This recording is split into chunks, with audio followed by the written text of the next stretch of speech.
అందరికీ నమస్కారం. ఈ రోజుల్లో ఆర్కిటెక్చర్ అన్నా, ఆర్కిటెక్ట్ అన్నా తెలియని వారు ఉండరు అని నా అభిప్రాయం. సరళంగా చెప్పాలంటే ఆర్కిటెక్చర్ అంటే మన చుట్టూ ఉండే పరిసరాల్లోని భవంతులు, ఉద్యానవనాలు, పట్టణాలు, నగరాలు వీటన్నిటికీ ప్రణాళికలు రూపొందించే ఒక శాస్త్రం. ఒక ఇల్లు కట్టే విషయంలో అయితే ఆర్కిటెక్ట్ అనేవారు ఆ ఇంటిలోని ఒకరు లేదా ఇద్దరు సభ్యుల సమాలోచనతో వారి యొక్క అభిరుచులకు తగిన విధంగా ఆ ఇంటికి ప్లాన్ను రూపొందించగలరు.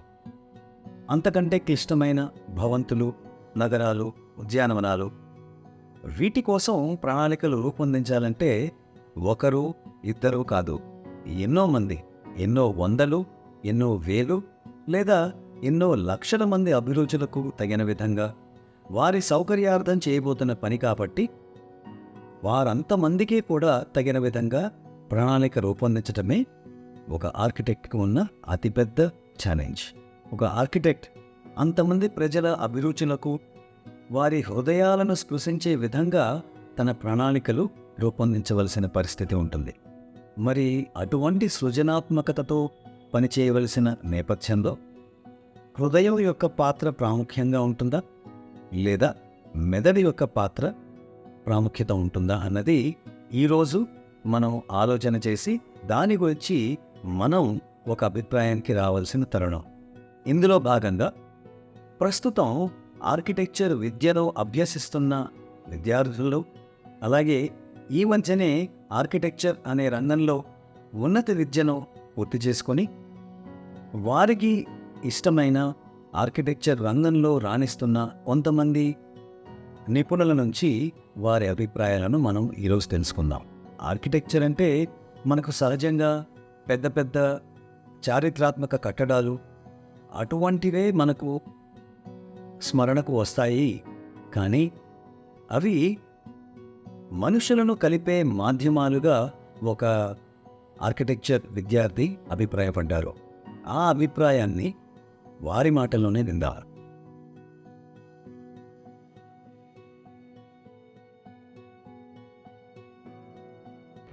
The word architecture almost instantly deviates our mind into a stream of images, from ancient monuments to skyscrapers that define our city's horizons. But eventually, architecture is merely about connecting people with spaces and how these spaces in turn connect people with one another.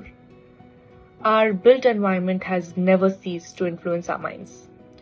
For example, taking a walk through a street always tends to clear our minds. But why so? Was it the lush green canopy of trees over us? Or the awnings along the footpath inviting us into every building around? Could be the hustle of vendors with their aromatic food carts, or the lively people who were constantly engaged in some sort of activity around this area. Chances are it was all these elements combined that pushed us to step out. But the factor that combined these elements to uplift all our senses is the design of the space. Our built environment has the power to control our minds, be it to calm our senses or to ensure that we socialize with our fellow humans, and even to make us a little anxious. But these humane factors can be controlled depending on how we fit our buildings into the human scale, the senses that their forms provoke, and the open invitation we provide for various elements of nature into these spaces.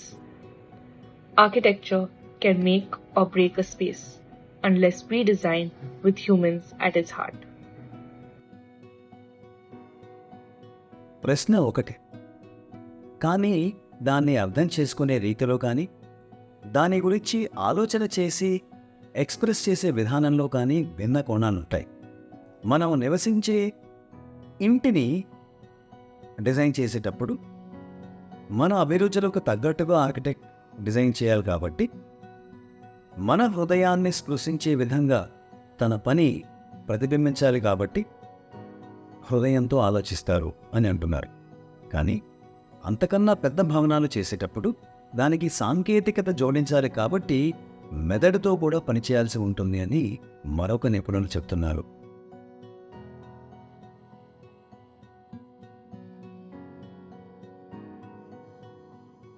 So when we talk about architecture, it's a balance between artistic expression and functional design, which creates a unique blend between creativity and practicality. That being said, then there comes the term humane architecture, where by humane it means harmony at its fullest, harmony between our mind and our heart. So here in the context, heart means the emotional and the humanistic aspect of architectural design, where we talk about empathy, compassion, and a desire to improve people's lifestyle, people's lives, and ultimately it results into a society with well-being and with strong cultural background and a strong emotional background. Moreover, when we talk about the other aspect, which is brain, as it seems, it talks about technical and rational aspect of architectural design, where we talk about logics and methodologies to solve design problems. It's like when one succeeds in generating empathy and compassion towards a place, people tends to protect it, and ultimately that place becomes sacred to them. So I believe that's the power of being humane and involving it into the fundamental discipline like architecture. And I believe that's the key, and it is important to keep our mind and heart in harmony towards a humane environment in future.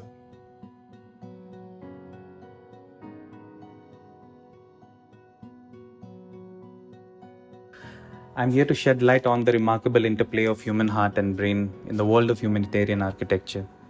As architects, designers, and individuals invested in creating spaces for the betterment of society, understanding the roles of both these vital organs is paramount. So let me begin with the brain, which I believe is the powerhouse of cognition and sensory experience. In humanitarian architecture, we harness the brain's remarkable ability to process information from our senses.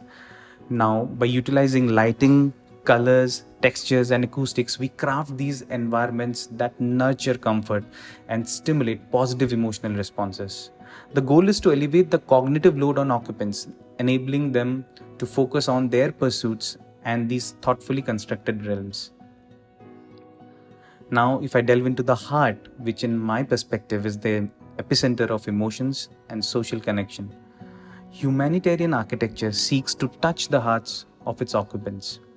We employ natural light, open spaces, and aesthetics that resonate with people. It evokes joy, tranquility, and a profound sense of belonging in them. Our endeavors extend beyond the individual. They embrace the collective. The heart leads us to empathize with diverse populations. Inclusivity is the cornerstone of human architecture, wherein every person's needs are thoughtfully considered and respected. Now, by fostering social interactions and community engagement, our designs forge bonds among people, strengthening the fabric of the society. So, in my opinion, I feel harmonious dance between the human heart and brain in humanitarian architecture is awe-inspiring. ఎవరి అభిప్రాయాలు వారివే.